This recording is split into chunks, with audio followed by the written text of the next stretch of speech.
escreveu, né? Eu lembro só de algumas coisas, mas lembro que o que eu entendi seria que o discurso da matemática ele sempre tenta mostrar uma verdade, assim, alguma coisa que seja certa, né? Assim, sem essas falhas, como se fosse um discurso de verdade, alguma coisa nesse sentido, né? Enquanto o outro discurso, né, ele seria que a verdade, assim, como se fosse a busca da verdade, algo assim, mas por meio das falhas, né? Para que você consiga chegar a um discurso mais completo, a algo mais, não sei, talvez o semblante do objeto A, né? Esse seria nesse sentido também.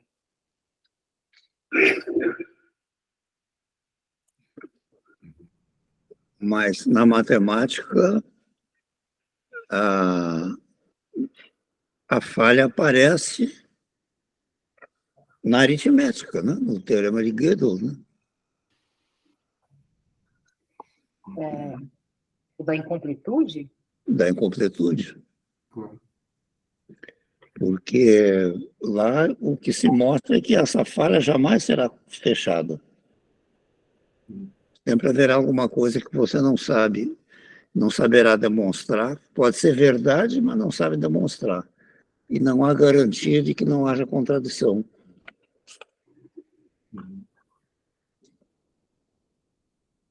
Pode ser que seja essa, vamos dizer assim, a estrutura, né? Enquanto a estrutura matemática. Agora, se a gente pensar no que se faz com a matemática na sala de aula em termos de ensino, o que aparece? Aparece exatamente como um discurso onde ele não tem falha alguma. Quando a gente diz que se ele é colocado de modo que o sujeito, no caso, o estudante, não emerja com suas dúvidas, com suas dificuldades, suas falhas, é exatamente isso. Tá? É um discurso sem qualquer falha, é absoluto. Tá? Agora, em termos da própria estrutura em si, da matemática, diante do que você coloca que é o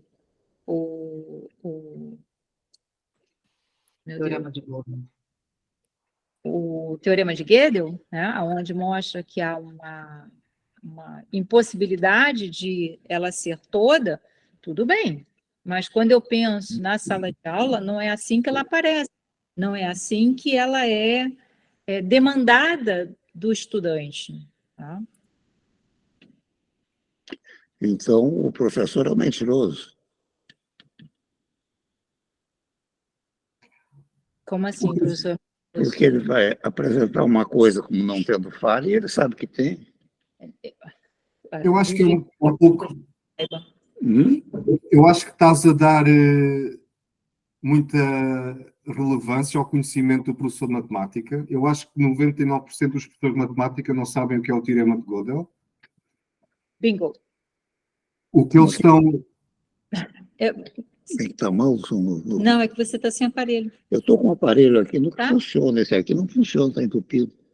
Eu estou fazendo o possível aqui, mas eu não estou conseguindo entender direito, Alexandre. Vai de novo. É que poderás estar a valorizar mais o conhecimento do professor de matemática. Eu acho que a grande maioria dos professores de matemática não sabem o que é o teorema de Gödel. Graças a Deus. O teorema de Gödel soube muitos anos depois de estar a dar aula já, por iniciativa minha. E foi um processo muito grande de começar a questionar o modo totalitário como a matemática é apresentada nas escolas, como a Tânia disse, e nas universidades. Os próprios matemáticos não estão dispostos a considerar todas as implicações que o teorema de Gödel tem para o seu próprio trabalho na matemática. Verdade. Bom, aí resolve a questão do professor. E a questão do Lacan? O Lacan sabe que o termo de Gödel está lá. No entanto, ele apresenta a matemática como discurso infalível. Eu não vejo isso escrito no Lacan. O que eu vejo escrito é aqui na página, como ele diz, na página 47, o discurso matemático é uma tentativa uma tentativa de ilidir, tamponear a questão do desejo, a questão da falha, vá lá. Ou seja, é uma tentativa. Os matemáticos tentam. Eles tentam, através da lógica, da formalização, elidir essa falha. Mas o que é certo é que os teoremas de Gödel mostram que essa falha é irredutível. Não é possível construir uma matemática sem essa falha. Bom, isso resolve também a questão do professor. O professor faz uma tentativa de apresentar a matemática como discurso sem falha. Só que ele não vai tão longe a ponto de mostrar a falha. Isso acontece depois, quando faz a pós-graduação, ou sei lá o que ele vai estudar fundamentos da matemática. Aí aparece que, surpreendentemente, aquele discurso sem falhas tem falhas. Aí vem a questão ética. O professor tem direito de fazer isso? Esconder?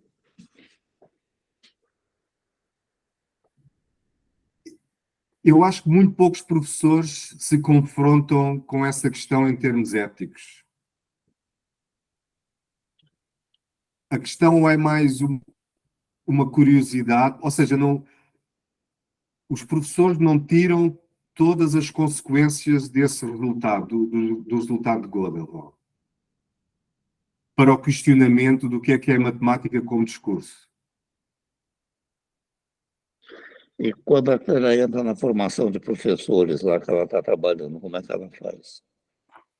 Engana ou mostra a verdade? Como assim? Se apresenta a matemática como não tendo falhas ou mostra que tem um teorema que diz que vai sempre ter uma falha? Na minha aula eu discuto tudo, inclusive essa questão da falha da matemática, exatamente para desmontar a posição política que o professor assume, exatamente como se apresentando como a matemática absoluta, né? Porque é assim que tradicionalmente os professores tratam a matemática. A matemática é a rainha das ciências, né? A matemática são expressões que eles costumam usar, né? Que a gente ouve na sala quando a gente trabalha com professor de matemática. Né? Então, assim, a matemática é absoluta, é a certeza, né? É o reino da certeza, das verdades incontestáveis, né? Então, assim, tem que se desmontar isso, porque a partir do meu ponto de vista é a partir desse quadro que o professor monta, né, que ele carrega para a sala de aula, exatamente como esse representante, né, não falhado, ou seja, um representante, um sujeito sem falhas, um sujeito cujo discurso é universal, um sujeito todo saber. Então, esse é o amparo que ele tem, né, para exercer essa função na sala de aula. Então, tem que se desmontar. Quer dizer, é o que eu penso. Mas aí, quando ele vai para a sala de aula, ele vai desmontar também? O que você quer com a pergunta? Eu não estou entendendo. Você diz, quando se apresenta na sua sala de aula, você discute tudo, inclusive a falha e a questão de que aquilo que se apresenta como verdade, na realidade, absoluta, tem falha. Ou seja... Muito bem. E quando o professor leva esse ensinamento para a sala de aula dele, o que você sugere ou encaminha que ele faça? Que também faça isso para mostrar para os alunos ou esconda isso? Eu não, é como eu sempre digo para os professores com os quais eu trabalho. A gente está discutindo ali. Eu gostaria que eles tivessem uma posição diferente na sala de aula? Claro. Mas se eles mantiverem a mesma posição, pelo menos eles saberão quais são os efeitos da posição que assumem. Ponto. Deixa por conta deles, então. Claro. Alguns vão chegar lá e anunciar para os pais e mães dos alunos que a matemática é falha, que aquilo ali pode estar errado. Não podem fazer isso. Se fizer isso, ele cai do cavalo. Então ele vai dizer, não, a matemática é perfeita, é exata, não tem erro. Mas isso não é verdade. Então ele está ensinando uma mentira. É ético.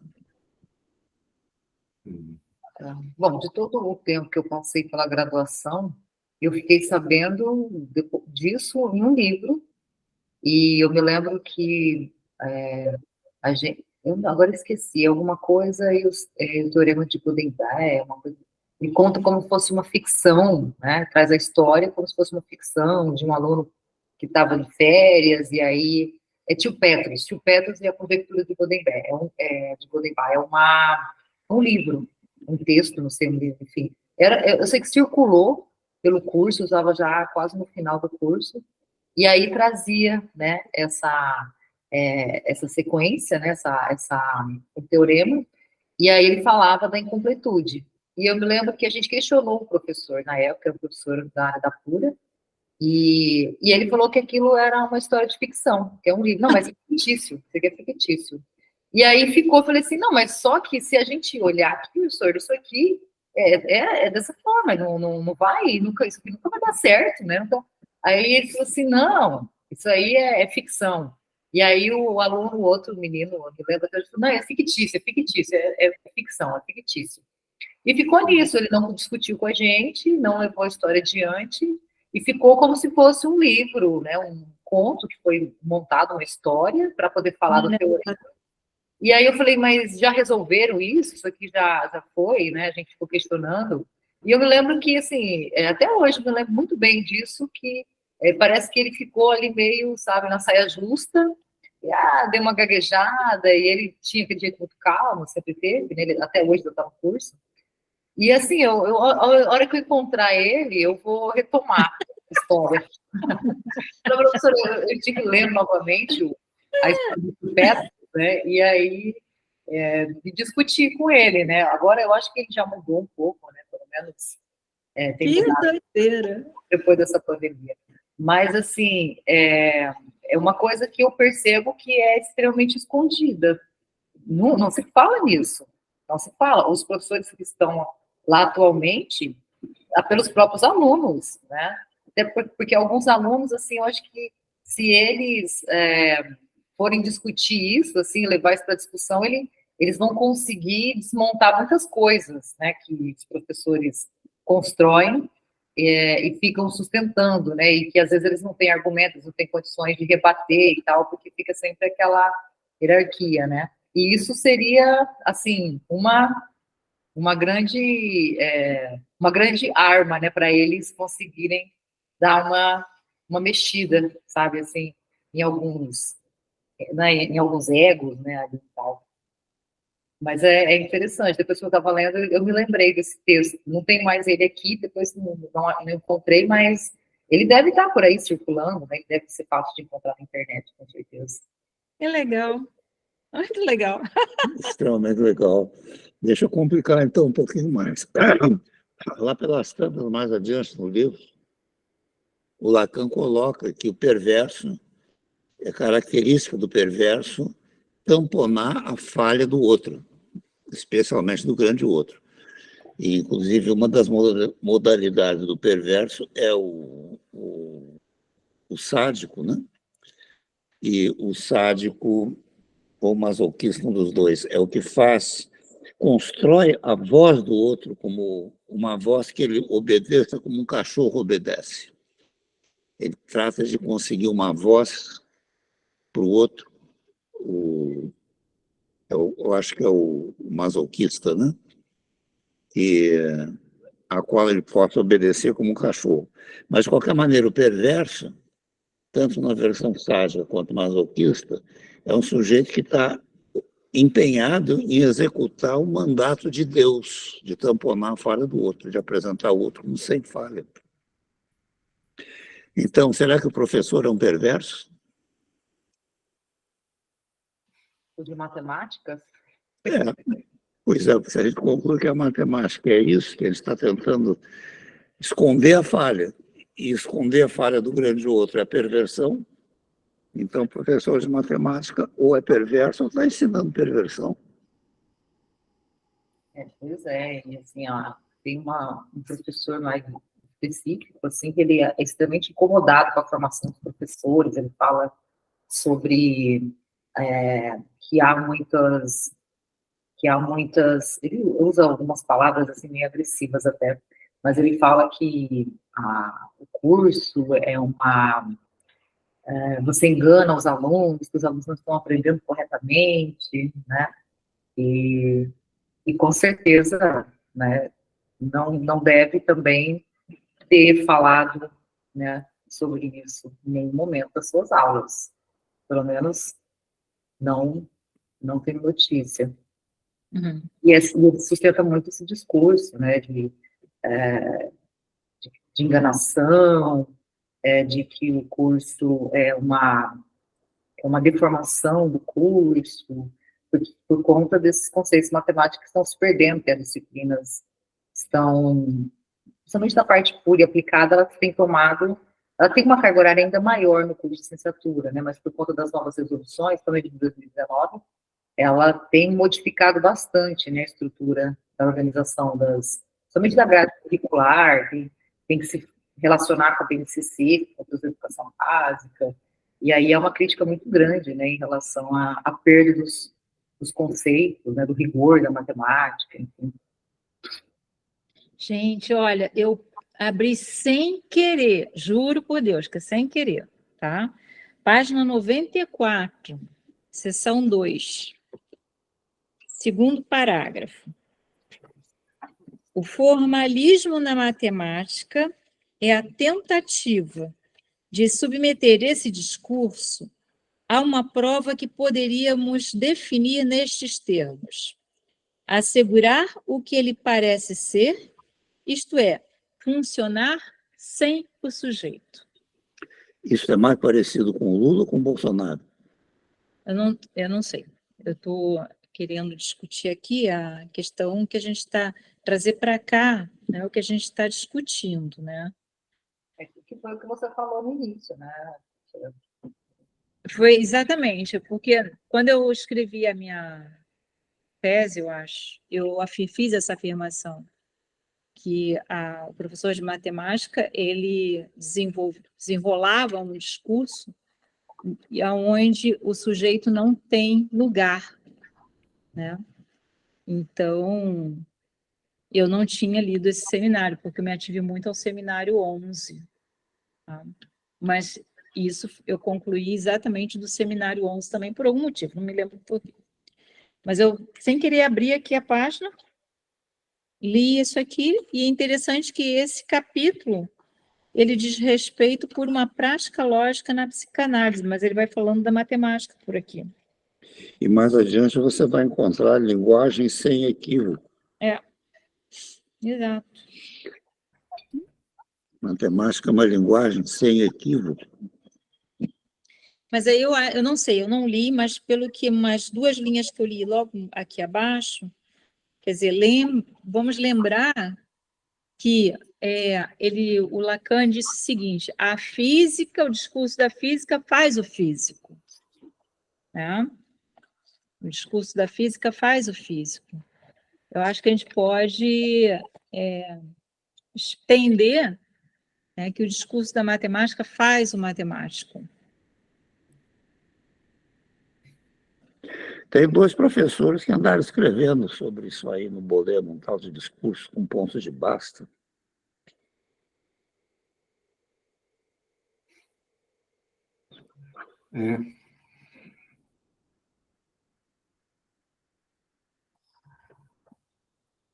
Eu acho que o professor, se a gente seguir aqui o texto do Lacan, é perverso, porque precisamente é parte de todo esse discurso de elidir a questão do sujeito, não é? Do sujeito, do desejo do sujeito, que é a falha na matemática. É perverso, mas esse discurso não é uma singularidade do professor, não é? Esse todo é o discurso da hegemonia. Qualquer hegemonia política que se queira sustentar como tal não pode incluir uma falha, obviamente, como o discurso do imperialismo, por exemplo. O discurso da democracia é um discurso sem falha. O modo como é apresentado é: este é o modelo a ser implementado em todo o mundo, porque é total, é o melhor, não tem falha, não falha. E qualquer crítica, qualquer tentar mostrar que tem falhas, que houve uma coisa chamada Iraque, que houve uma coisa chamada Líbia, que há uma coisa chamada Ucrânia, toda a tentativa de indicar essas falhas no projeto democrático são excluídos pela mídia, pela grande parte da mídia. Portanto, o que o professor de matemática faz é um reflexo daquilo que é feito pela população mundial, diria eu, pelos órgãos da mídia mundial, pelo poder político mundial, etc. Portanto, a matemática tem uma aprendizagem muito forte do ser perverso. Os alunos na sala de aula aprendem a não mostrar essas falhas. Aprendem o que é um discurso total. Aprendem como um discurso total se defende das críticas. Esse discurso é mais parecido com o do Bolsonaro ou com o do Lula? Eu acho que não é típico dos dois, sinceramente. É mais o discurso do imperialismo norte-americano, que eu acho que nem o Lula nem o Bolsonaro se enquadram completamente nele.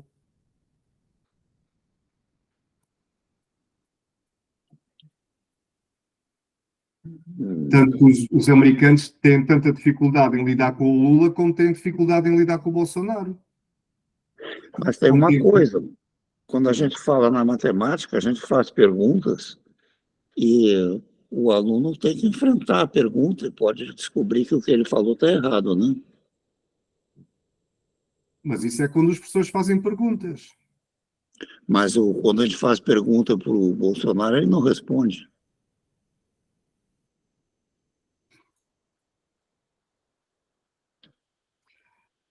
Quais são os professores de matemática que fazem perguntas aos alunos?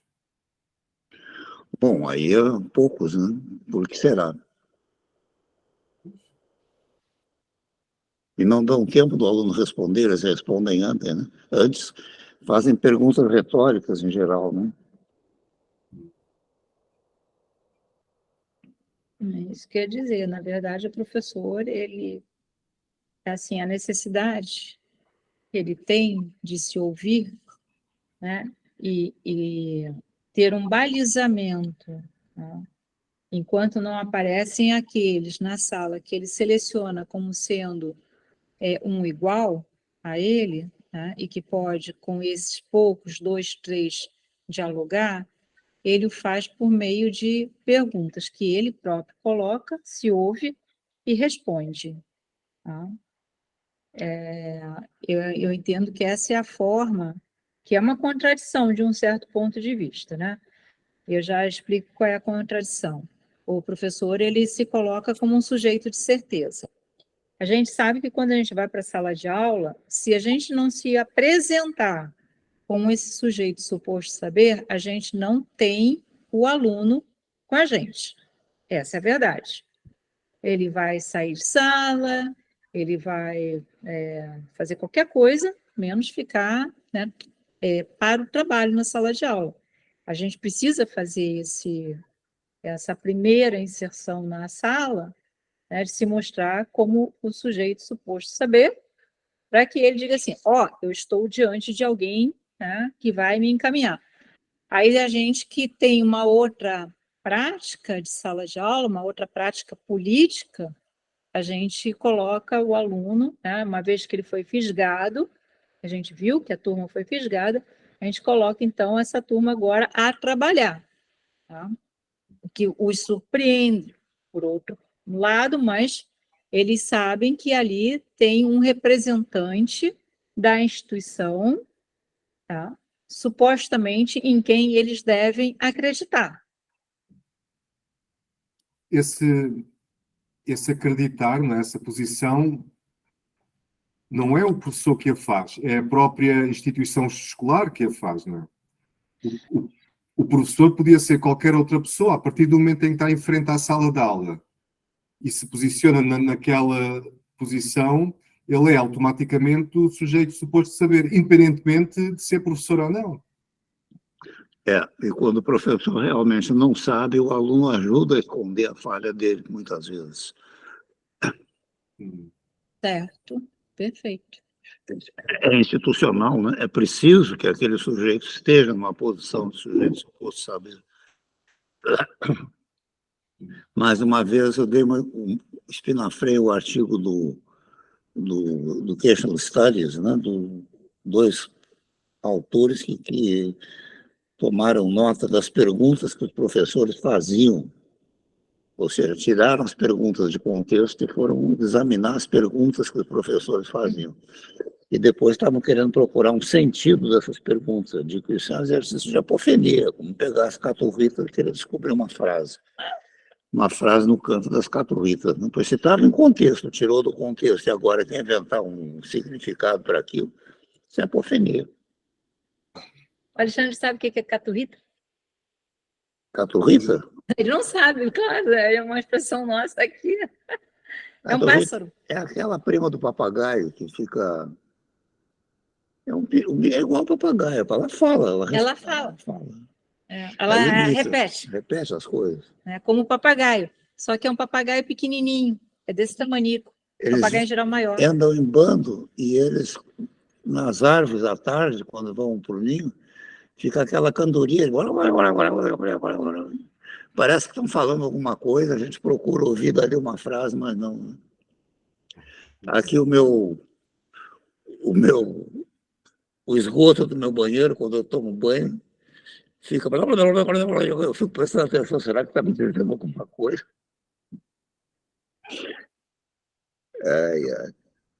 A Adriana sabe o que é caturrita, né? Então, eu sei, eu acho que é o que aqui a gente chama de periquito. Periquito, Periquito? O Não. periquito aqui é menor um pouco. Periquito é pequenininho e não fala. A caturrita o periquito geralmente eles só ficam gritando mesmo, é falar. Não, periquito não fala. Só os papagaios por aqui, eu sei. A caturrita é um papagaio menor. É bem um papagaio menor. Então, não tem por aqui não, Cerrado, eu acho. Deixa eu ver se eu acho uma fotografia. Caturrita. Deixa eu ver se tem, se conhece por outro nome. Porque eles falam até aqui, que eu sempre ouvi falar, né, e vejo também os papagaios, eles falam que só o macho fala.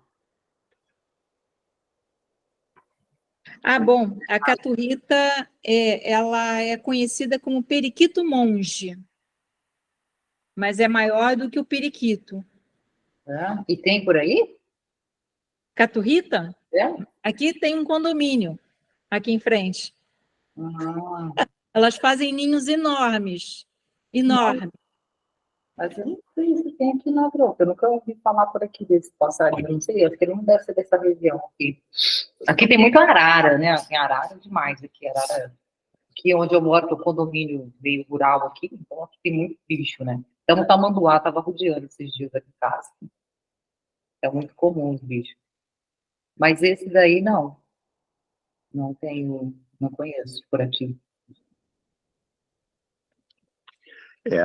O dia que você conseguir entender o canto das caturritas, que tiver uma frase lá, você pode ter certeza que está psicótica, né? É o caso do nosso amigo lá do Education Studies. Eu entendo que a crítica que você fez, né, para tirar as frases, né, que eram frases simplesmente sem, porque assim, o que eu entendo é que toda pergunta ela já tem em si uma resposta, de um certo ponto de vista. Então, qual era a resposta que eles buscavam? Né? Eles fizeram uma pesquisa de, sei lá, centenas de perguntas e estavam querendo melhorar, procurar melhor ainda. Pegavam as perguntas e recortavam as perguntas fora do contexto e estavam querendo tirar dali um sentido. Mas voltando aqui ao texto.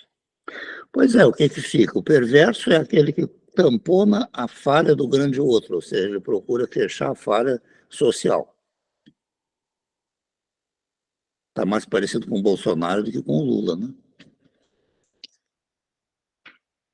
Se for dizer que um procura esconder a falha do social e dizer que está tudo certo, é mais o Bolsonaro do que o Lula, ou não? Sim, com certeza. Agora, o problema é que o professor de matemática também, né? Ele procura, pelo menos ele é suposto, como sujeito suposto saber, né, apresentar uma matemática sem falhas. Uhum. Então, está se pedindo ao professor de matemática que seja um bolsonárico, ou não?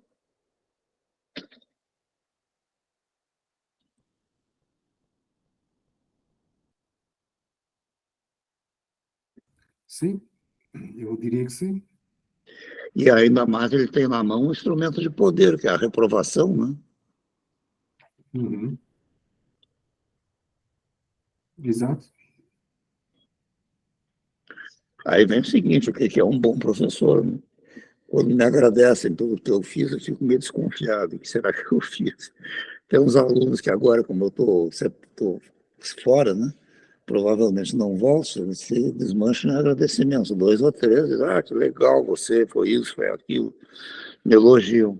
E eu fico meio desconfiado com o elogio. O que será que eu fiz?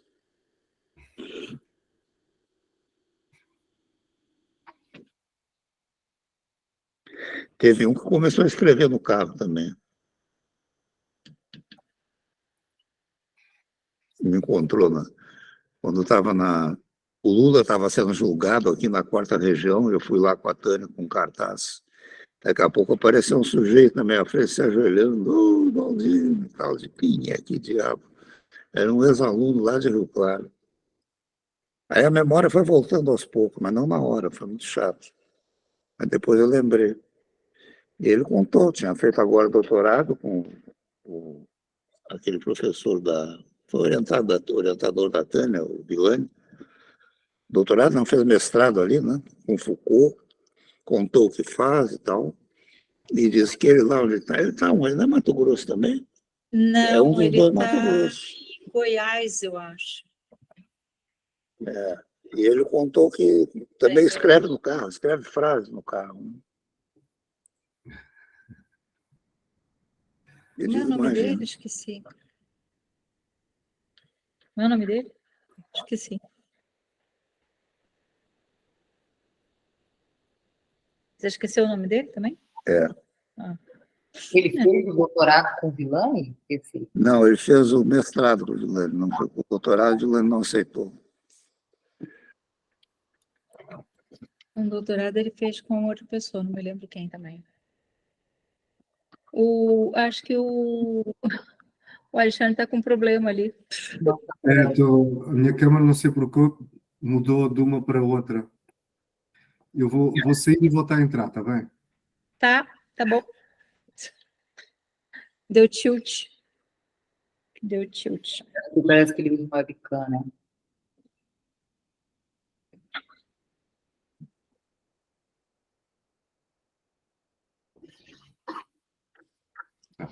Ok, já está. Sobre essa questão dos discursos, né, da matemática e da psicanálise, na página 47, no parágrafo 1, 2, 3, 4, no final do parágrafo 4, ele diz assim: no discurso analítico, ao contrário, trata-se de dar plena presença à função do sujeito, invertendo o movimento de redução que habita o discurso lógico, para nos centrarmos perpetuamente no que é falha. Então, acho que ele vem indicando, né, que esse discurso, que é o da matemática, é um discurso sem falhas, e por isso não há sujeito. Embora a gente esteja discutindo aqui agora se exatamente o que Gödel fez não foi mostrar uma falha, tá? Mas, de todo modo, eu acho assim, porque a gente insiste sempre que o discurso matemático é um discurso bastiado, né? É um discurso que acontece por bastiamento. Tá? Então, o que acontece? Mesmo nessa prova de Gödel, você não sai desse bastiamento. Você usa o bastiamento exatamente para fazer a montagem da prova. Sim. É nisso que consiste o discurso matemático. Ou seja, o Gödel usa o baixamento para mostrar que o baixamento não funciona. Exatamente. Foi o próprio esforço. Porque o que o Gödel estava a tentar provar era o oposto do que ele provou. Ele estava a tentar seguir os passos de Hilbert. O Gödel estava a tentar provar que a matemática era completa. Era esse o objetivo dele. Mas nessa tentativa, ele acabou provando o contrário. O Gödel trabalhou com von Neumann, eles eram novos quando fizeram esse trabalho. E, é claro, ele estava preocupado com o que o Hilbert tinha proposto, que seria provar completudes. Né? Arranjar um sistema que fosse completo e não tivesse falha. Mas ele desconfiou que isso não era verdade, e certamente para procurar demonstrar o que ele demonstrou, ele teve que pensar em negar esse enunciado do Hilbert. Então ele foi atrás de mostrar que o que ele fez no fim. Ele escreveu o paradoxo de Russell em números. Na aritmética, ele construiu na aritmética o paradoxo de Russell, da autorreferência. Ou seja, a aritmética não se livra Da autorreferência. da autorreferência e das consequências da autorreferência, uma das quais é o paradoxo de Russell. Aí ele foi dado por doido, teve um contrato implícito e foi enfiado lá junto com Einstein. Ficaram muito amigos, os dois doidos para o resto da vida sem fazer coisa nenhuma. Coitados. Estou exagerando, mas foi mais ou menos o que fizeram, né? Botaram implícito contratos vitalícios, são dois gênios, deixam os gênios guardados lá para não atrapalharem mais ninguém. E o Einstein ficou trabalhando na teoria do campo unificado. Não conseguiu chegar a lugar nenhum. Mas era muito amigo do Gödel.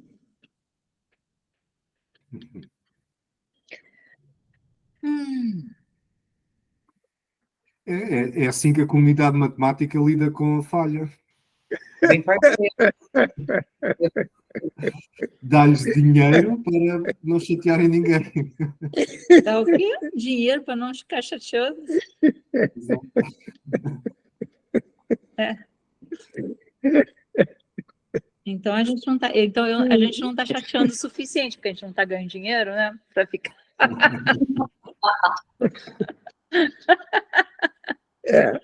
Ué.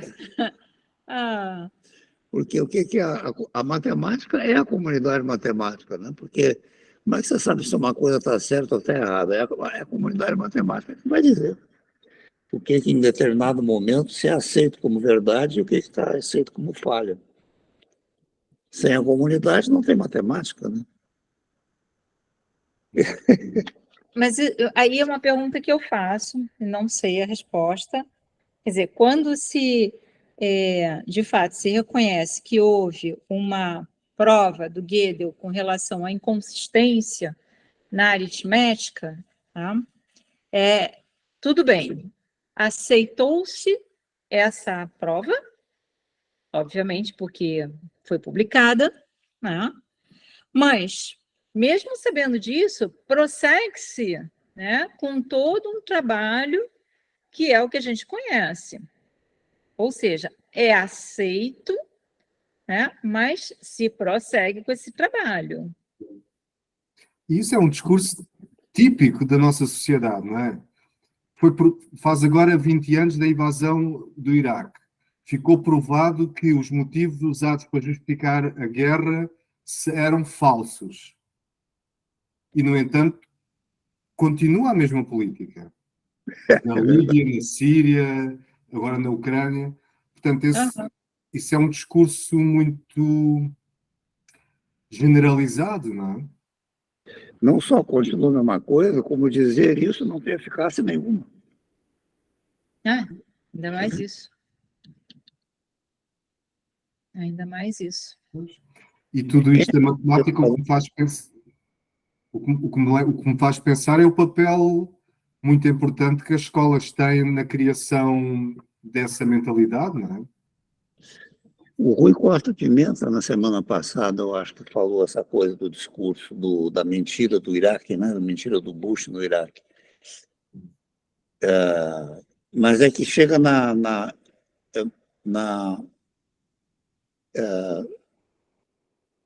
nessa questão da incongruência, dessa questão da mentira, da hipocrisia, e para nisso. E isso não tem eficácia. A pessoa diz, é mesmo, que barbaridade, como é que puderam fazer uma coisa dessas? Tem toda a razão, e continuam fazendo a mesma coisa, né? Mas é que, repara, o professor de matemática, o que a gente está fazendo aqui? A gente está concluindo que é isso, mas vai continuar fazendo isso, né? Como assim? A gente vai continuar fazendo isso? Ué, o perverso é aquele que tampona a falha do outro. A matemática é uma tentativa desesperada de tamponar a falha do outro. Uhum. O professor de matemática é aquele que está encarregado de ensinar matemática. Ele tem que apresentar a matemática como uma coisa sem falhas, mas ele sabe que aquilo é falho, mas mesmo assim ele vai e apresenta. Aí eu pergunto, mas ele está sendo Bolsonaro ou lulista? Está mais para Bolsonaro. Mas como? E continua. Mas eu não sei, assim, eu me lembro assim desse texto, né, do Freud, onde diz, né, das três grandes impossibilidades, né, governar, psicanalizar e educar. Porque as três formas, elas dependem, né, e eu acho que não poderia ser de outro modo, da questão do desejo do sujeito presente, tá? E mais do que isso, tá? Implicado em seu desejo. Então, porque a impossibilidade de governar, de analisar e de educar, a impossibilidade, na verdade, que une esses três campos, até onde eu entendo, é a impossibilidade de fazer desejar. É nesse sentido que ele diz que há uma impossibilidade nessas três áreas. Tá? Então, eu consigo costurar essa impossibilidade em termos da impossibilidade de fazer desejar. Né? Então, você não obriga o sujeito a aprender. E aí não falo só do estudante, falo do próprio professor. Quer dizer, ele sabendo disso, ele ainda continua fazendo o que faz. Tá? Mas você também continua fazendo o que faz? Sabendo disso?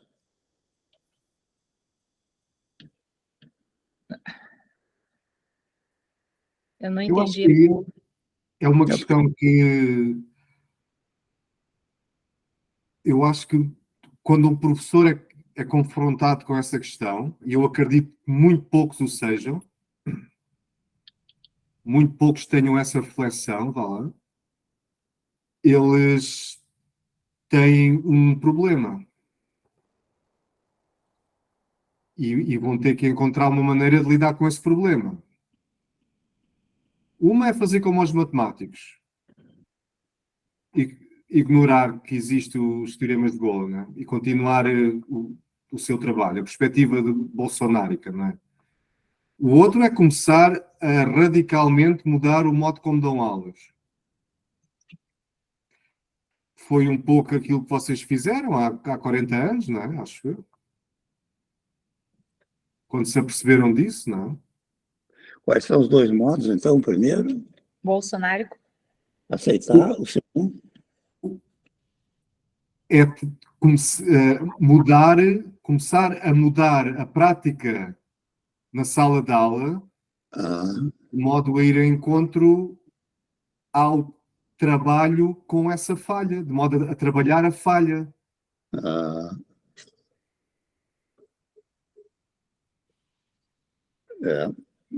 porque a Tânia falou, eu coloquei uma questão, mas você está falando sobre ou é uma coisa que você está vivendo?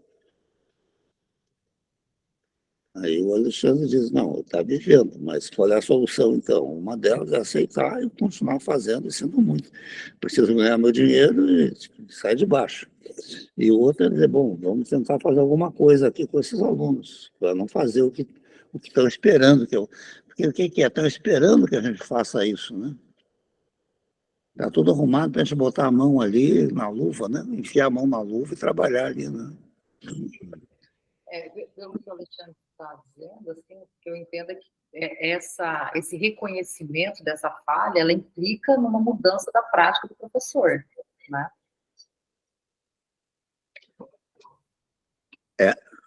Porque para ele reconhecer e trabalhar isso, eles teriam talvez ter uma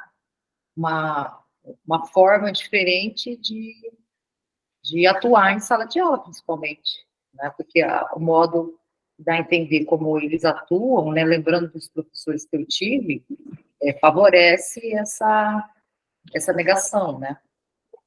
É mais fácil porque quando tem uma pergunta para o aluno, vocês entenderam?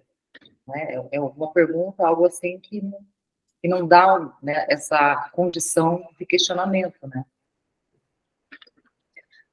Mas aí eu vejo um problema, que é assim, aí eu volto ao que eu sempre digo, né? Eu tenho uma prática na sala de aula em que eu sei que eu estou incomodando. Esse é o meu objetivo. O meu objetivo, enquanto professora, que sabe que a prática educativa é uma prática política, né, é de incomodar. Esse incomodar vai passar exatamente por desmontar, né, essas verdades que foram constituídas, nas quais o professor que está ali diante de mim se constitui como ser que tudo sabe para os seus alunos. E eu digo, no fundo, eu acho que eu devo incomodar tanto alguns, porque eu acho que eles devem ler o que eu faço com eles desse modo. Você é uma farsa. Você é uma? Farsa. É assim que eles devem entender aquilo que eu coloco, né, no que eles se apresentam, em como eles se apresentam. Embora eu não diga, você é uma farsa na sala de aula. Não. Mas eu acho que o incômodo que alguns sentem nas minhas aulas é exatamente esse, né? De ser descoberto como uma farsa. Mas cuidado, não é. Essa farsa ela tem uma direção, ela tem um valor aí. Porque você poderia mostrar que ele é uma farsa, porque o que ele aprendeu na graduação não é nada. Então, sei lá, também é farsa. Mas não é isso que você está dizendo. Não, não é. Pois é, então tem um valor dentro dessa coisa. Farsa em que sentido? Tem aí um valor. Que valor é esse? O que você quer? Por exemplo, se de repente você chega lá e tem uns novos alunos e o Bolsonaro está no meio deles, nada impede. O que você faz? Torce no pescoço ou dá um tiro? Só tem essas duas opções? Pois é, olha a terceira. Assim, de certa maneira, ter um Bolsonaro na sala é um privilégio, não é? Porque é uma hipótese de abrir uma série de discussões que de outra maneira talvez não sejam possíveis, não é? E também uma oportunidade para mostrar a falha que ele mesmo é, que desmascará-lo, não é? O professor não tem que ter medo de um aluno bolsonárico na sala de aula. Mas que falha? Diz? Que falha? Eu A acho falha que que ele mesmo é, quer dizer. Que ele não sabe bastante matemática? Não é bastante Bolsonaro? não, eu acho que não se trata disso. Eu acho que se trata de mostrar, né, que ele não sei se a gente quer continuar com essa questão da falha, né? Que ele é falho enquanto sustenta uma falha e não deixa que essa falha apareça. Claro. É que é assim, Que falha é? o professor tem uma arma muito importante do lado dele, que é a verdade. E a verdade é que o outro tem falha. E os teoremas de Golub provaram isso. Ou seja, um aluno bolsonárico, ao ser questionado de uma maneira inteligente pelo professor, o seu próprio discurso vai enrolá-lo em contradições, em falhas. Se o aluno for ensinado de maneira... Só Não, repetindo para entender a Não palavra, foi isso eu que, perdi não uma foi isso que ele palavra. falou, mas não foi isso que ele Não. falou. Eu queria emendar na dele. Ah, Ele diz que se o aluno for ensinado de uma maneira... Qual? Que eu perdi a palavra, não ouvi. Não, eu não disse isso. Não desse, tá? Não disse isso. Eu disse assim, o discurso tem falhas, não é? O discurso falha. Uhum. E isso é uma arma que o professor tem. Ou seja, ao questionar o aluno bolsonárico, ao fazê-lo falar, ele vai, ele mesmo, entrar em contradições, vai esbarrar em contradições no seu próprio discurso. O modo como justifica as políticas, o modo como justifica a absoluta imagem da matemática, etc. Ou seja, é fazer o aluno falar para que ele mesmo fique atrapado nas suas próprias contradições. E claro que depois não é só o aluno e o professor, tem toda uma audiência, tem toda a classe, tem toda a ágora, não é? Que vai julgar isso. Portanto, é uma oportunidade para desmascarar o aluno. Não de uma maneira imposta, não dizê-lo, tu estás errado e deves pensar assim, mas até mesmo mostrar-se curioso, interessado. Mas explica melhor, porque é que achas que esta política tem que ser assim? Ou seja, fazê-lo falar, porque a própria fala dele vai gerar todas as contradições das suas políticas. Isso você faz na matemática ou tem que sair fora da matemática? Eu faço isso nas minhas aulas que não são de matemática. Na matemática é difícil, é mais difícil fazer isso, diria eu. Ou não, quer dizer, tudo depende de quão longe o professor de matemática quiser ir. É possível fazer, claro. Mas você sai fora da matemática, isso derrapa, né? Escorrega muito.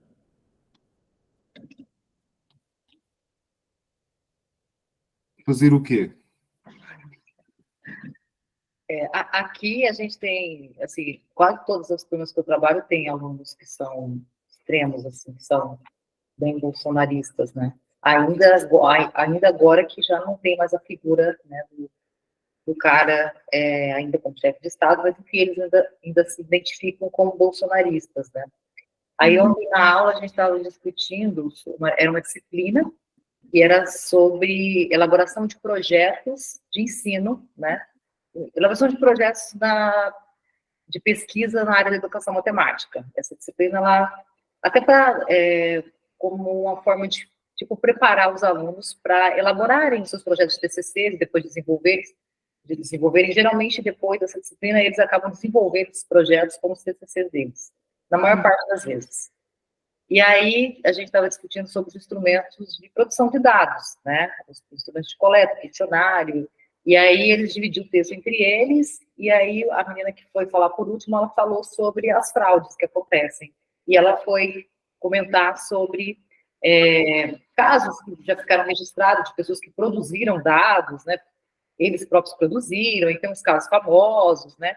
De vários tipos de erro. E aí, um deles que estava lá, estava dizendo, por exemplo, da falha que se ocorreu durante muito tempo de afirmar que a Terra não era redonda, né, que a Terra era plana, e que isso depois foi refutado, né, e aí gerou um certo constrangimento, porque tem alguns, né, que são, né, de extrema direita, e eles defendem, né, isso, eles acreditam que sim, que a Terra pode ser, sim, né, plana. Então, não sei se é nesse sentido que o Alexandre fala, né, porque há várias situações, sempre há algumas coisas, nem sempre referente a conceitos matemáticos, mas sempre há algumas discussões que, às vezes, levam e acabam confrontando com algumas ideias que fazem parte daquilo que eles defendem, né? E aí eles mesmos acabam gerando uma discussão, mas sempre tem alguma coisa ali para dar esse respaldo, né? Nesse caso, tinha ali uma referência, era num livro, tinha uma autora, uma coisa que estava publicada, né? E que confrontava com aquela ideia que eles tanto defendem, né? Aqui foi, assim, muitos alunos ficaram aqui em frente, o quartel, né? Enfim, tem uma série de adeptos aqui ao bolsonarismo, né? Principalmente na universidade. Ou seja, nem todos eram bolsonáricos. Não, é sempre a minoria. Sempre a minoria. É 1, 2 na turma, mas é suficiente, né? Porque eles sempre gostam de polemizar, né? Quase todos os tópicos. Quando seleciona cálculo, essas coisas ficam fechadas na matemática. Quando seleciona pós-graduação, tem que falar de tudo isso, como a Tânia e a Adriana estão falando. E aí escorrega. Como é que fica a solução do Alexandre? É assim, em última instância, a luta entre o escravo e o mestre é uma luta de vida ou de morte. Não é? Como diz o Hegel. Portanto, é assim, se houver um aluno, como a Adriana estava a dizer, que insiste irredutivelmente que a Terra é plana, e nós perguntamos, mas explica-me porque é que é plana? Porque na Bíblia, na igreja, o meu pastor diz que é plana, e para mim ele é a autoridade total. Não há como argumentar com um aluno assim. Aí não vale a pena estar num questionamento, aí é uma questão de vida ou de morte. E ao fim e ao cabo, a gente vai chegar a um ponto em que é uma questão, a luta entre o escravo e o mestre é uma luta, não é uma luta racional de argumentos. É uma luta de vida ou de morte, claro. E por que isso não acontece na matemática?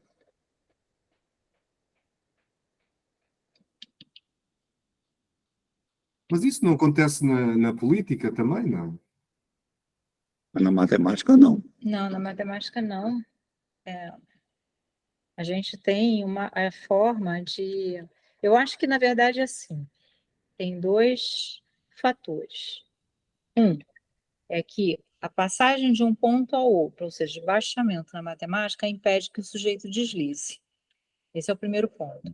O segundo ponto é que tem um sistema de aliciamento, de recompensa do sujeito seguir aquilo que o professor diz. Olha, você vai passar daqui para cá, você só vai ganhar seu bônus, né, o seu prêmio, só será premiado se você repetir exatamente isso. Tá? Assim, exagerando, né? Exagerando, não precisa o professor falar, mas o aluno sabe que esse é o jogo que vai acontecer ali. Eu entendo que sejam esses 2 fatores. Primeiro, a matemática, ela se dá, né, por ponto de basta, quer dizer, você não passa de 1 sem ter entendido exatamente o que é o outro. Tá? Então, vai de ponto em ponto. E esse é o caráter revolucionário da matemática, não é? Não é? Esse é o caráter revolucionário da matemática. O baixamento. O baixamento é revolucionário. É um Caráter revolucionário da matemática. o baixamento. É por aí, eu acho. Mas tem uma coisa aí que a Tânia falou, essa coisa que ela disse, é que um colega meu na lista dizia, uns tempos atrás, insistia, por mais que eu mostrasse para ele, primeiro fazia relato detalhado do que estava acontecendo. Ele dizia, você está querendo que o aluno repita o que você quer que ele diga. Aí eu passei a filmar, botei uma filmadora, filmei e mostrei. Ele continuava dizendo, você está querendo que o aluno repita o que você quer que ele diga. Tem que filmar com 2 filmadoras. Eu digo, bom, aí não dá, né? Ele vai dizer sempre a mesma coisa. Mas era a crítica que ele fazia, né? Sim. Agora você está endossando o ponto de vista dele. O professor quer que o aluno diga aquilo que o professor quer que ele diga, porque tem um instrumento de poder. Será que é por aí? É isso que a gente faz? uma É coisa... isso que dizem que a gente faz. A crítica que nos fazem é essa. Vamos assumir. É isso Não, que é nós que eu acho que há aí uma diferença diferente. Há aí uma, no modo como eu vejo, é um bocadinho diferente. Uma coisa é dirigir o aluno com base numa autoridade pessoal, que seria a autoridade do professor. Seria tu a dizer isto. Outra coisa é fazer com que seja o próprio conceito matemático a obrigar o aluno a seguir um certo caminho. Esse conceito matemático é o quê? É o resultado da discussão na Ágora, das convenções, vá lá. E é isso que o professor inicia o aluno. Se for um professor que, de facto, promova um ensinamento baseado em questões e não em exposição, não é? Mas por que que quando se fala da Terra plana, as coisas derrapam e você não consegue pegar? E na matemática você consegue fazer alguma coisa diferente. Que é isso? Que diferença é essa?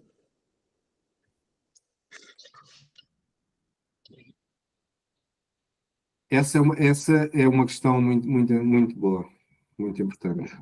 Questão? Essa é uma questão muito importante. É a mesma questão que leva o Lacan a ter tanto interesse na matemática. Pois é. Ao que? Desculpa, eu não entendi agora. É pela mesma razão que o Lacan tem tanto interesse na matemática. É Ah, perceber tá. o que é que na matemática é possível fazer isso que na biologia, por exemplo, seria muito mais difícil.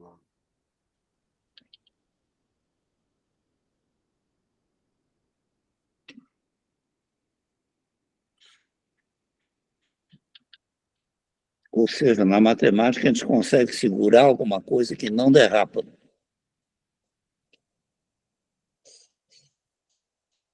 E aí ele tem que passar de A para B. Enquanto que fora da matemática ele passa de A. Mas eu dava uma metáfora que era botar, quando eu trabalhava isso com os alunos, enfiar um gato dentro de uma caixa. Você pega a caixa, pega o gato. Quando você vai botar o gato, ele bota uma pata para cá, outra para lá. Você não consegue enfiar um gato numa caixa. Ou seja, você não consegue fazer com que o aluno entre naquilo que você quer que ele entre, para dizer, olha, agora está preso aí. Ele escapa. Mas na matemática, de alguma maneira, se pega e consegue botar ele lá dentro, né? Como é isso? É Não é que do jeito que a Ana falou, porque não é pela autoridade de obrigar a repetir, porque a gente chega no papagaio. O papagaio aprende assim, né? Repete, repete, ele termina repetindo. O cachorro aprende com a salsicha. Você tem uma salsicha no bolso, cada vez que ele faz uma coisa certa, você dá uma salsichinha. As aves não aprendem por reforço, a gente sabe disso. Mas não é assim que a gente faz na matemática, tem alguma outra coisa aí. O que é isso que se chama de matemática, afinal, né?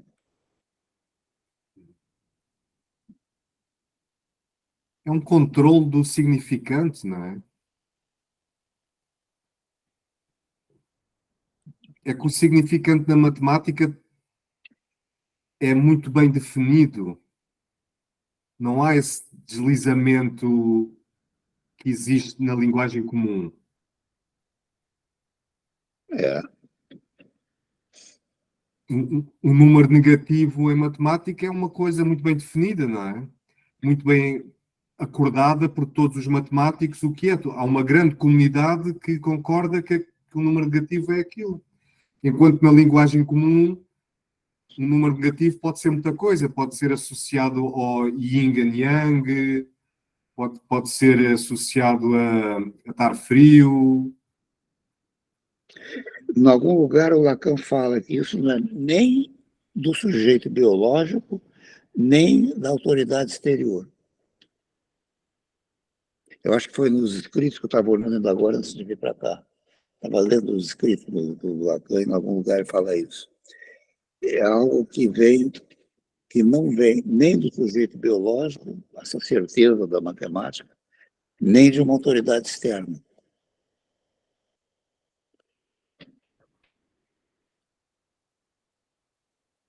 Vem da Ágora. Mas como é que chegou lá? Quem? O Lacan? Sim, mas na Ágora, se vier da Ágora, é autoridade externa, né? Como é que é? Como é que o sujeito, como é que bota o sujeito em situação de ele ter que responder à matemática?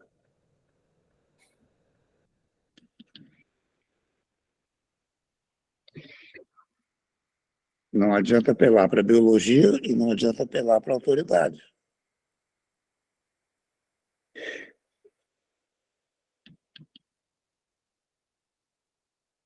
Um pouco a parte final do seminário 11, né? Da transferência. A hipnose inversa. Mas como é que ele entra ali, né? O analisando chega lá desesperado, até o ponto que ele está disposto a pagar para se livrar do problema. Tudo bem. Ele já está lá dentro. O aluno chega ali porque ele quer o diploma. Está se esforçando porque ele quer o diploma. Tudo bem, a autoridade está presente, eu posso usar a autoridade. Ou tu responde ou tu reprova. Mas não é isso que a gente quer. Aí bota esse, não, mas então conta nos dedos, ó, tu tem 4 dedos, todo mundo nasce com 5 nessa mão e 5 nessa. Então você junta esse com esse e tal, então, biológico, ó. Eu apresentei essa ideia uma vez no mês 2, a Gelsi e o Salvetivo caíram de pau em cima de mim, não tinha sentido apelar para a biologia. E de fato, porque você chega numa comunidade indígena, 1 mais 1 dá 2, não, são 2 flechas, eu perco as 2, não dá nada.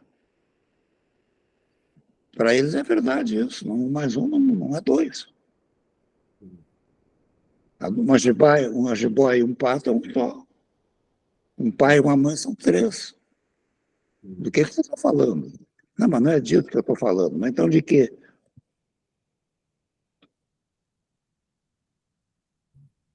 Então, como é que isso tem a ver com o capitalismo? Pois é. O que é que já, tomando o Som Retel, não é?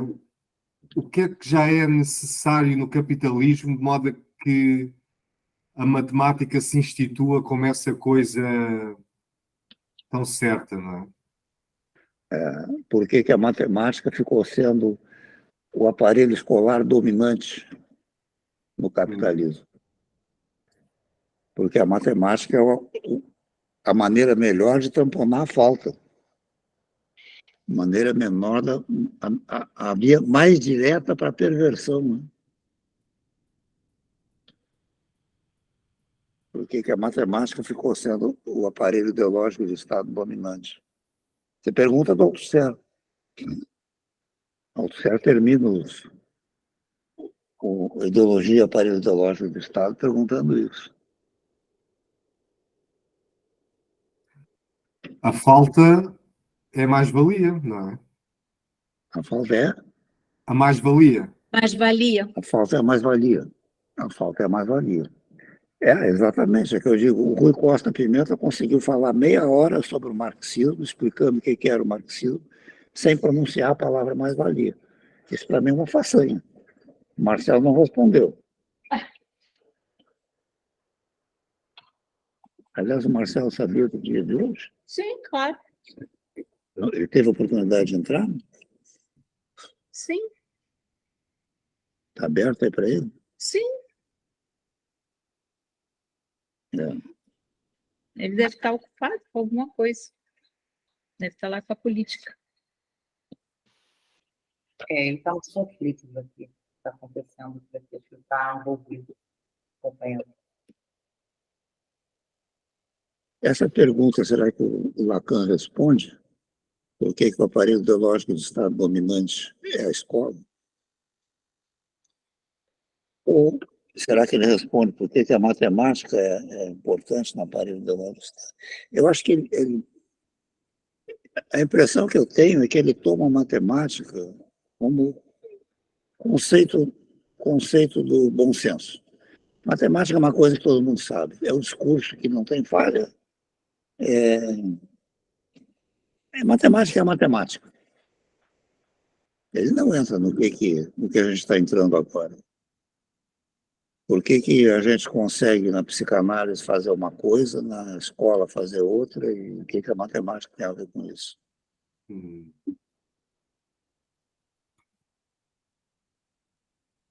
Ou seja, ele tem, de matemática, a impressão que me dá é que a matemática para ele é o conceito do bom senso comum, né? Senso comum. Hum.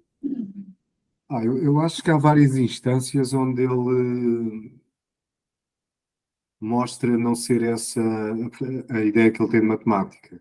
Por exemplo, ele diz que a matemática foi a primeira estrutura onde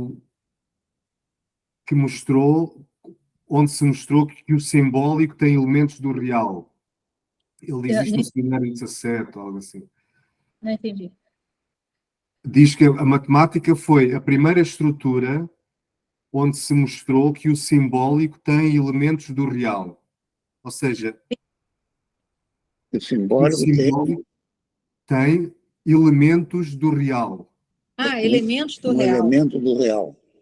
Ou seja, que tem falhas, que tem blocos, tem impossibilidades. Uhum. Ele diz isso. Naquela parte que tu leste, Tânia, sobre o formalismo, naquelas páginas 97, ele volta a reforçar isto.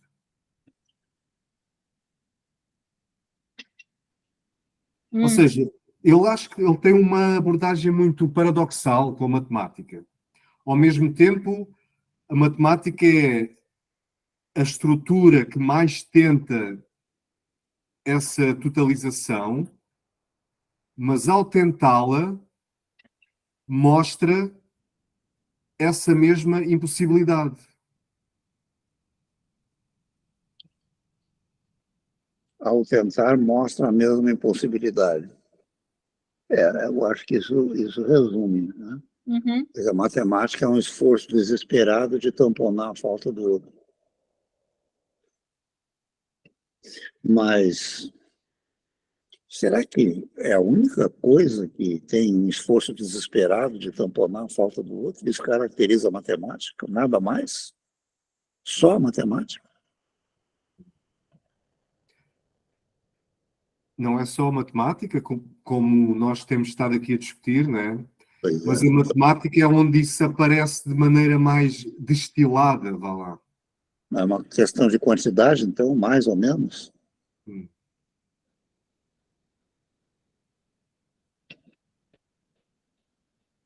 Eu não entendi o que você colocou.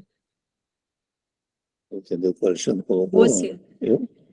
Ele colocou que a matemática é uma maneira mais destilada, uma maneira mais forte de tamponar a falta do outro.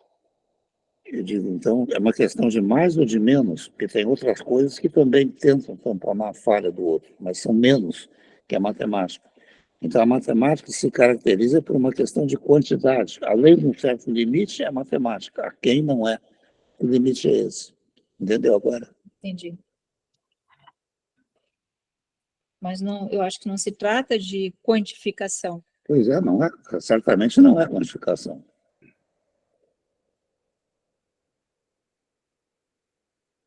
Mas deve ter alguma coisa aí, né?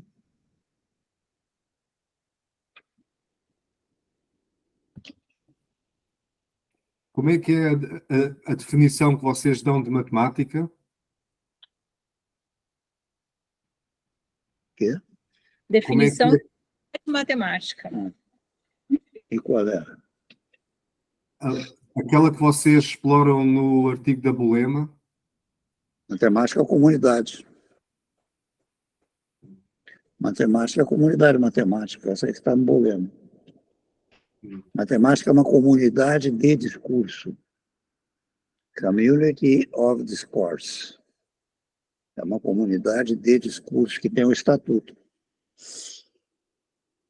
E ela veio gerada na história como comunidade e estatuto. O estatuto e a comunidade foram sendo gerados na história pela dialética da história.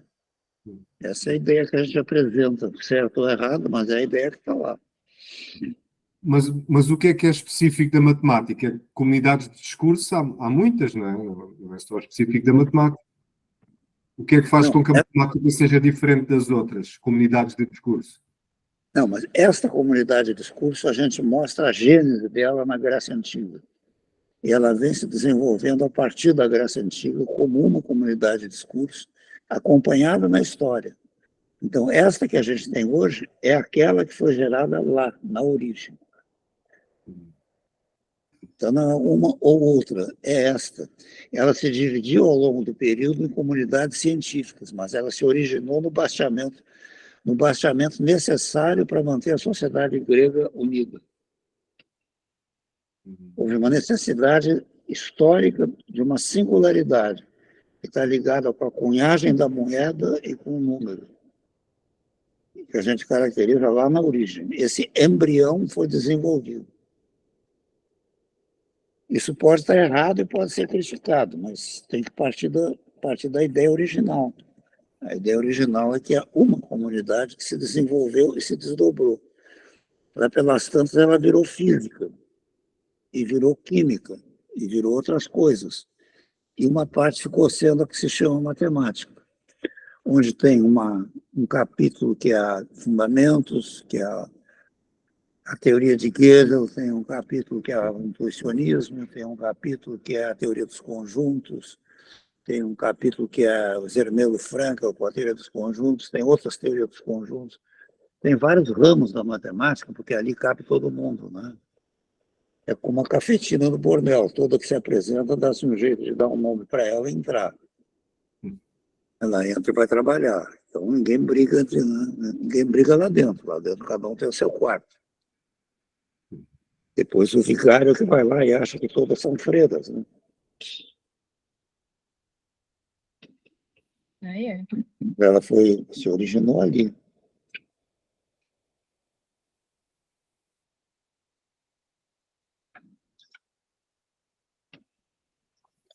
Agora, o fato de que a matemática aceitasse a definição de matemática nos coloca como membros dessa sociedade de discurso, inclusive na hora que nós estamos conversando aqui, né? Não somos mais do que representantes de uma sociedade de discurso, com sua ideologia de suporte, com sua ideologia de apoio, o que não é muito agradável saber, mas é verdade. Eu ia perguntar, tem algum jeito de não ser isso? Não, Pois é. Ninguém está morto aqui? ninguém Está tá- todo mundo vivo? Só morto. É isso que nos causa sofrimento. Uns têm câncer, outros têm diarreia. Depende. Quer achar uma solução? Não tem. E o capitalismo é muito bom em dar-nos várias possibilidades para apaziguarmos a nossa alma, não é? Há muitos confortos, muitos gozos, não é? Que o capitalismo dá para nos manter felizes e contentes. Eu acho que não é só, vamos dizer assim, é claro que isso está dentro do sistema capitalista, né? Mas é aquilo que você disse assim, para nos dar um conforto, né? No sentido de que aí eu lembrei, né, daquele seminário que a gente assistiu o vídeo do Lacan, né? E me fez, por sua vez, me remeteu ao seguinte, quer dizer, por que o professor vai para a sala de aula, apesar de ganhar mal, né, de ser desvalorizado pela família, de ser desvalorizado pelo Estado, né? Ele tem, ou seja, ele tem que acreditar em alguma coisa. Então, o que move o sujeito ainda é, em última instância, uma crença. Ele precisa acreditar para voltar ao estar na sala de aula. Por exemplo, o terraplanismo. É uma boa ideia. Pois que seja, mas alguns sim. Alguns vão lá para incomodar a turma. Pois é, mas qual é o incômodo? Não é qualquer incômodo. É fácil incomodar uma turma. Leva um ovo podre na bolsa. Se incomoda para burro. Ué, se é para incomodar, é coisa maior que o cheiro de ovo podre. O meu incomodar é mostrar as contradições nas falas. Eu viro e mexe quando a gente está em grupo grande, né, fazendo a reflexão do que foi o trabalho do dia, eu presto muita atenção nas falas deles. E aí, volta e meia, eles deixam escapar. Porque eu explico. Porque quando eu der, né, quando eu fizer. Então, ele se coloca na primeira pessoa e nunca na pessoa que é aquele que acolherá a fala do seu aluno. E aí, aonde que eu incomodo? Exatamente quando eu indico isso na fala dele. E quando ele tem terraplanistas, ele acolhe os terraplanistas? Olha, eu não sei, porque eu nunca vi uma sala de aula de O que que se terraplanistas faz? para O que terraplanistas. se faz com terraplanista?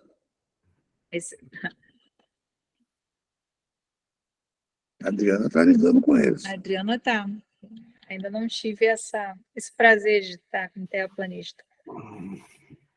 São vários. Hã? E são vários. Eu acredito. Mas, assim, é um pessoal muito bacana. A impressão que dá é que eles não entendem o que eles falam, assim, sei lá. Porque quando eles são questionados pelos próprios colegas, eles também não sabem explicar.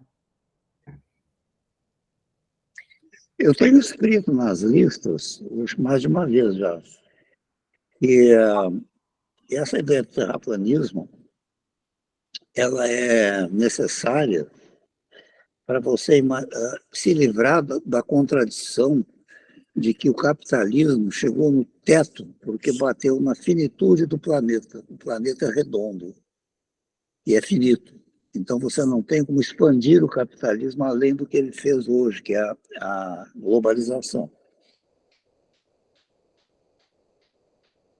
A não ser que ele rompa a fronteira da Rússia e tome conta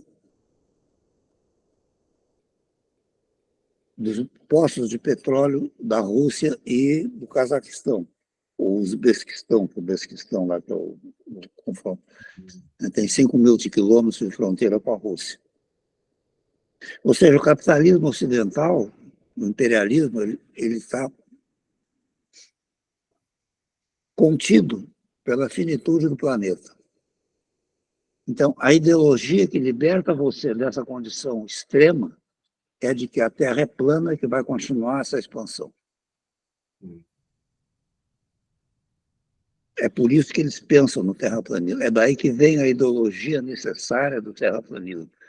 Ela não vem de graça, não foi inventada. Ela é necessária por causa de uma abstração real, para sustentar uma abstração real que está posta lá no dia a dia da produção. Como é que eu continuo produzindo?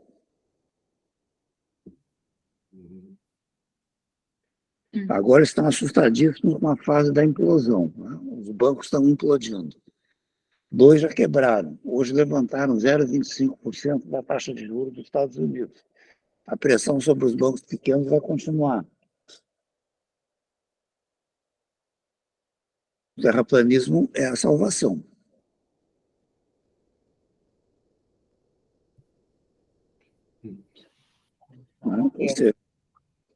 Quando se chega a pensar na filosofia do terraplanismo, porque ela já está posta na realidade da produção. Ela é uma necessidade da realidade da produção. O capitalismo vai continuar se expandindo, porque a Terra é plana.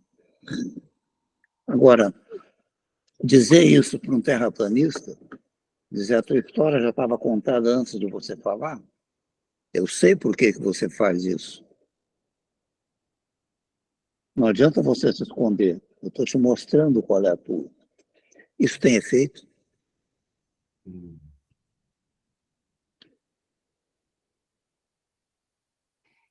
Produz algum abalo? Essa não é a crítica da ideologia. A crítica da ideologia fica na indignação. Que barbaridade, você hoje dizendo que a Terra é plana. Olha aqui, olha pelo telescópio, olha a foto do satélite, olha aqui, você é um estúpido. Isso a gente sabe que não adianta. Não adianta.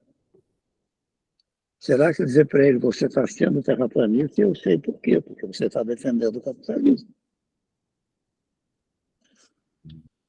Será que isso adianta? É assim, as consequências é difícil de perceber se adianta ou não, mas coloca o sujeito noutra posição, não é? Numa posição de não mais poder dizer que ele está a defender um bem comum, por exemplo. Hum. Ou seja, ele tem que admitir que a teoria da Terra plana é uma teoria que vai levar à destruição do planeta. De o quê? Eu não entendi. É uma teoria que vai levar à destruição A do destruição planeta. do planeta. Mas nisso ele não acredita, ele acha que pelo contrário, porque sendo plano vai sempre crescendo.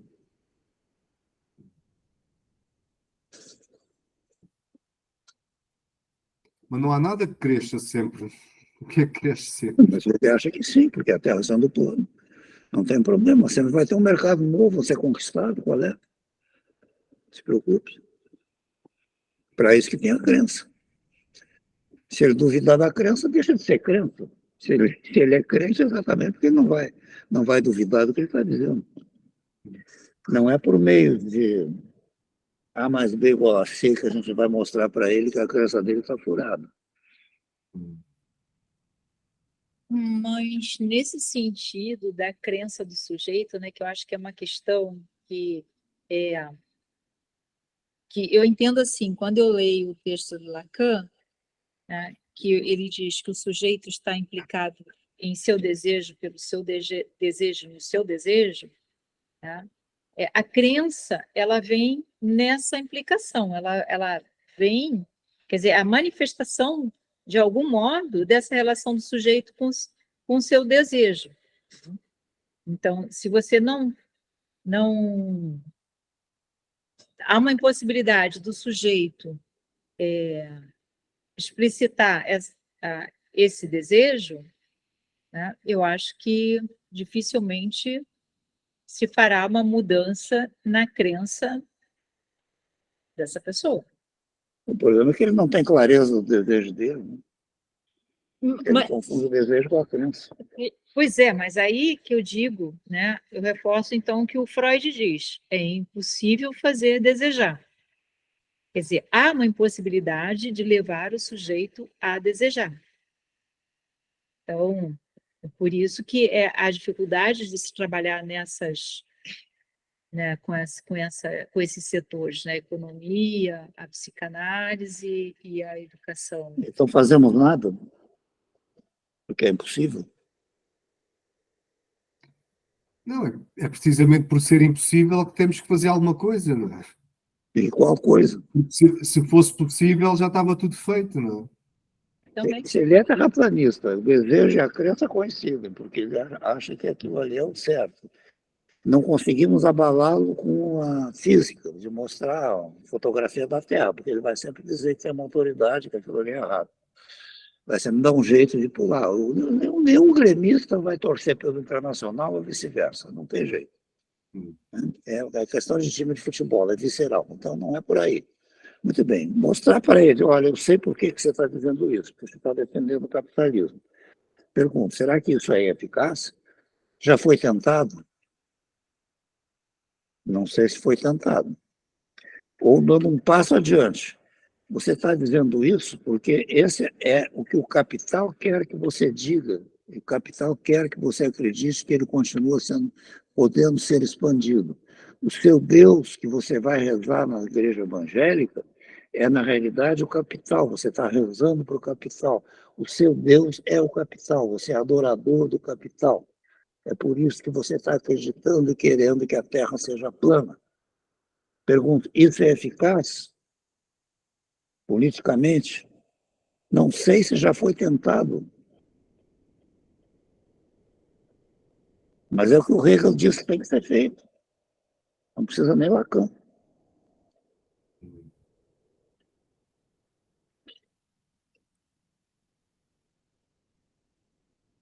O Hegel, eu lembro-me de ler... Eu entendo o seguinte: o efeito disso, de você prolongar o discurso do outro, porque no fundo é isso que está sendo feito.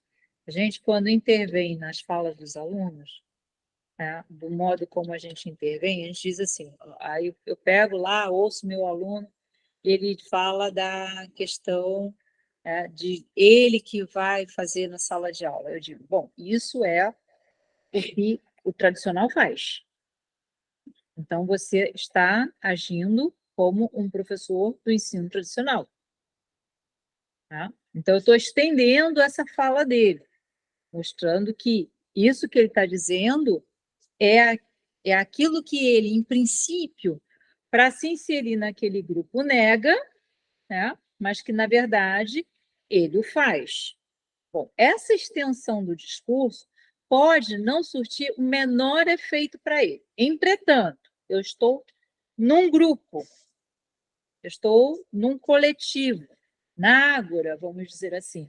Então, algum efeito há de ser produzido na ágora. É o que eu entendo. É É o uma que eu posso possibilidade. alcançar. É uma possibilidade. É o que eu posso alcançar. Por que que isso funciona? Funcionaria assim, que a Tânia está dizendo. O inconsciente dele foi feito na ágora, foi feito pelo discurso do outro. Se eu tenho um efeito sobre a ágora e consigo um grupo que tem outra ideia, ele vai ter que entrar, entrando nesse grupo, ele vai ter que alguma coisa acontecer, alguma coisa vai ter que mudar. A pressão do grupo. Pressão do grupo. Bom, eu diria assim, ó, continuando o que eu falei, o Hegel sem Freud não funciona. Aí você bota o Freud e Lacan, tem a possibilidade de olhar a ágora e tentar modificar o grupo, e dentro do grupo ele vai ter que, para pertencer ao grupo, você vai usar a pertença como instrumento de pressão. Perfeito. A outra maneira é o sofá, o divã, né? Outra maneira é o divã. Ele lá pelas tantas, sem você dizer para ele, ele dizer, bah, eu estou dizendo que Deus é o capital. Que coisa, como é que eu posso ter pensado isso durante tanto tempo sem me dar conta? Quando ele chega nisso, graças a Deus, está psicanalizado. Mas tem que levar ele a concluir isso, né? Você não pode explicar e dizer para ele. Não adianta interpretação selvagem. Mas, pelo menos, se é isso que tem que ser feito, a gente sabe agora em que direção que a gente vai incomodar a pessoa, não é levando um ovo podre. Pelo menos a gente sabe em que direção vai ter que caminhar.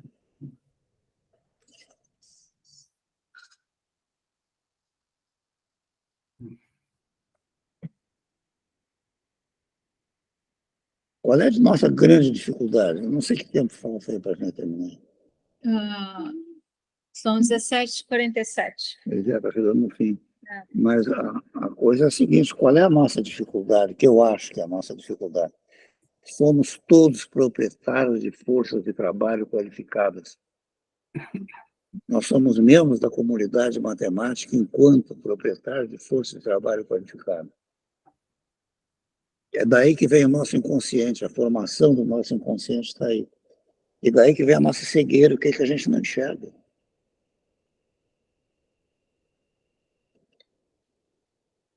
Eu tenho mais facilidade de enxergar isso, porque a minha força de trabalho qualificada já foi para o espaço. Eu estou esperando a sentença aqui. Estou vendo se isso aqui aumenta ou diminui todo dia. Não está contando mais para mim o que vale essa força de trabalho. Mas para vocês, não. A Tânia está para fazer um concurso, sei lá. Alexandre está lá às toas, porque se ele fala tudo o que ele tem que falar, ele vai para a rua, no meio da Europa de hoje. A Adriana é a mais estável de vocês.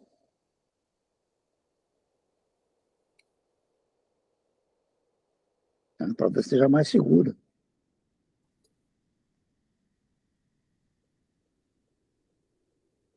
Eles nos compram, eles nos coagem, eles nos sacaneiam. Eles nos botam um espigo de milho na focinha, a gente vai atrás, porque não tem outro jeito, tem que comer aquilo.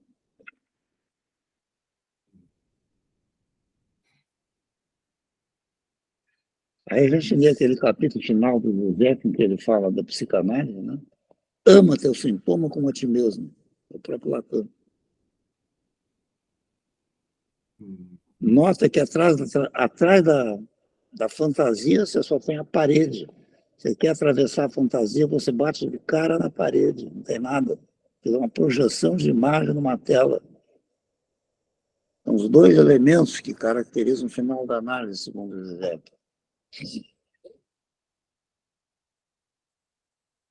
Aí eu digo para o Alexandre, ele sabe, a Tânia não, porque ela bloqueia isso, mas eu digo, felizmente temos a meditação.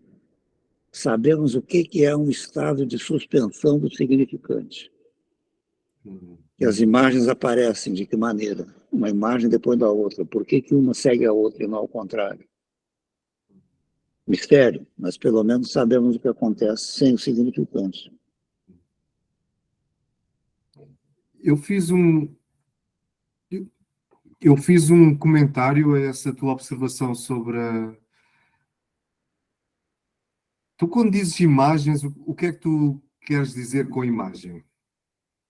Quando você suspende o significante naquele estágio que chegou na estaca zero, o que vem agora? Aí vem a fonte do pensamento, segundo me dizia o meu iniciador. Você vai percebendo o pensamento cada vez mais próximo da origem, da fonte do pensamento. Esse é o discurso que eu vi. Até que, quando, num certo momento, você vê que você está em contato com a fonte do pensamento. Ele dizia que era Deus. Muito bem. Esse momento dura pouco, porque logo vem outra imagem, uma segue a outra. Mas existe esse momento. E nós sabemos que existe. Eu estou dando um nome, porque provavelmente, ao falar disso, vai usar outro discurso. Okay. Mas sabemos... Assim, é que o que eu sinto quando estou a fazer...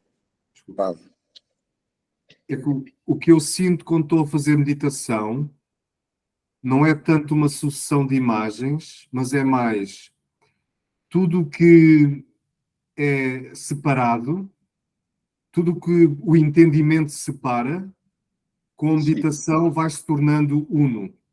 Sim. Vai se tornando um mantra.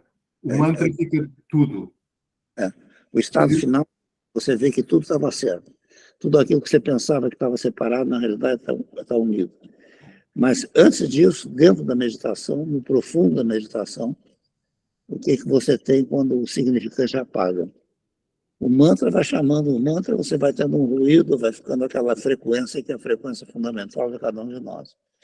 Aquela frequência vai tomando conta, aquilo, né? Você entra numa hora que você... Chega uma hora que para, fica só um barulhinho, só uma frequência. Em seguida, pensamentos aparecem de novo, vão surgindo pensamentos. Esses pensamentos que surgem eu chamo de imagens, porque eles não estão rotulados por significantes. Okay. Me vem um pensamento de uma cena de infância. Muito bem, uma cena de infância complexa, com várias pessoas e várias situações em que, mas não tem um rótulo, essa cena é o significante tal. E do significante tal eu troco uma letra, e com essa letra trocada eu passei para a cena seguinte, que era o significante tal. Isso é o que Freud diz que acontece no sonho. Você tendo o significante do sonho, você tem de uma imagem para outra passagem. Para mim é misterioso isso, eu não consigo identificar uma cena por um significante. Ela muda de uma para outra, sem a presença do significante. E é uma coisa que é real, eu não posso dizer isso nunca vai me acontecer, isso está ali. A suspensão do significante.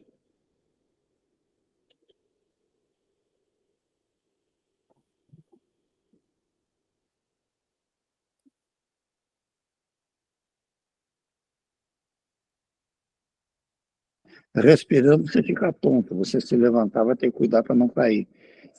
Quando eu estou com isso aqui, o labirinto fica atrapalhado. E aí eu tenho que... E é uma tontura interessante, quando você vê, você está caindo sem ficar tonto. Você cai sem tontear, porque o labirinto para de funcionar. Felizmente o outro funciona, mas esse aqui de vez em quando para, né? Na hora de levantar tem que ter cuidado. Mas na meditação é um estado de tontura. Eu tenho um primo que morreu porque desceu numa mina de carvão que estava havendo um escapamento de gás.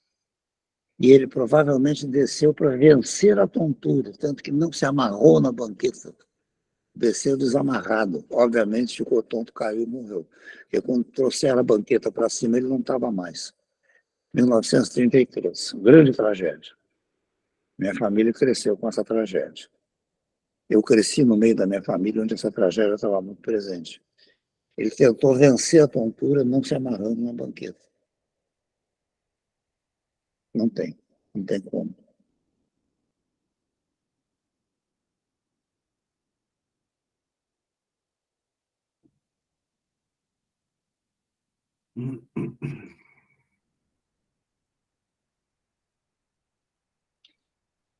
Agora, lá eu tenho um companheiro para conversar disso. Aqui essa aqui não entra nisso. Nem que a vaca tussa. Se quer botar lá dentro dessa conversa, é o gato na caixa. Você bota, escapa uma pata, o gato não entra. Ela não conversa sobre isso. A Adriana, não sei se conversaria, mas a Adriana não faz meditação, então não se sabe.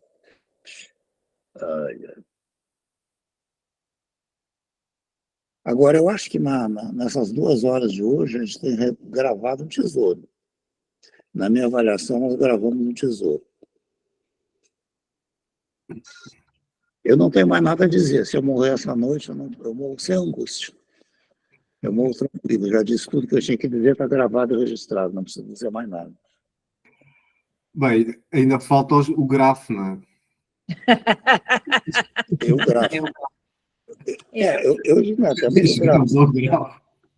Só que o grafo vai repetir essas coisas. A gente vai repetir de várias maneiras. Do meu ponto de vista, né? Eu estou vazio, né? Eu vaziei. Eu estou vazio do que eu tinha que dizer. O grafo, eu estava hoje conversando com a Tânia de questão do enunciado e da enunciação. Para o Lacan, quando ele apresenta esse grafo aqui no capítulo, a enunciação está na curva de baixo. Claramente, a enunciação está na curva de baixo. No entanto, mais adiante, na página 271, a enunciação é no domínio de cima. A enunciação é na curva de cima. Ele tem 3 curvas, que é o modo romiano, né? Tem uma turma que é o laço que faz essa trajetória aqui para vocês, né? Assim. E tem 2, uma curva assim e uma curva de baixo. Nesse capítulo, a enunciação está na de baixo, o enunciado na de cima. No capítulo da página 261, onde ele volta ao grafo, ele enuncia que, respectivamente, em cima está a enunciação, embaixo está enunciado. Em outro lugar que ele fala do grafo do desejo, o je está sempre na enunciação e o moi está no enunciado. O que me leva a dizer que mesmo no gráfico da página 53, o je está na parte de cima, que é a enunciação, e o moi está na parte de baixo, que é o enunciado. Não. Ele diz no final do capítulo, o último parágrafo, o sujeito da enunciação só se enuncia como ele, ao passo que o que aparece não só da demanda, mas da relação da demanda com a cadeia da enunciação, aparece como je, é o que está no francês original. Então a cadeia da enunciação está no je. A cadeia da enunciação é aqui. Mas o je está lá em cima, não está aqui embaixo. Aqui está o moi, está escrito ali. Não. Aqui é moi, ó, M. Tá, a gente vai discutir isso, que assim, eu já tinha, quando a gente estava com o grupo da Maria, eu já tinha escrito isso. Na verdade, o moi, né, que na verdade é o reflexo, né, como Lacan diz, do izinho de azinho, tá? Ele só o é porque encontra suporte no simbólico, no I grande de A grande. Por isso que ele está aqui, nessa parte do gráfico. Ele encontra o seu suporte no I grande de A grande, mas é na sequência, na cadeia de significantes. E quando há o baixamento A retroação é que se faz a enunciação. Sim, mas o grande a grande vem do S de acortado, que é aquele lá de cima. Então, esse grande a grande vem da enunciação. Então, no MOA você tem um enunciado. No MOA tem enunciado, e o G na enunciação. Então, tá certo, a enunciação está em cima e não embaixo. Bom, eu interpreto o gráfico de outro modo. Ué, mas Mas, enfim. A enunciação está em cima ou está embaixo? Está embaixo. Pronto. Você terminou de concluir que está em cima. Repassa o vídeo e vê aqui. Não. Você terminou de dizer. Não, você que está dizendo. Eu estou dizendo, estou tentando. Você terminou de concordar. Não, eu não concordei. Poxa, eu não concordei. Pode ver o vídeo aí, de trás para frente para trás. Gente, são 6 horas, eu acho que a gente retoma essa discussão. Tá? Isso. Aí, o Alexandre tinha dito que o próximo encontro já é dia 5? Não sei qual é o próximo encontro. Mas é tal coisa, eu dia 5 não posso, pá. Seria dia 12 a proposta dele, né? Pois é, para o dia 12 é possível.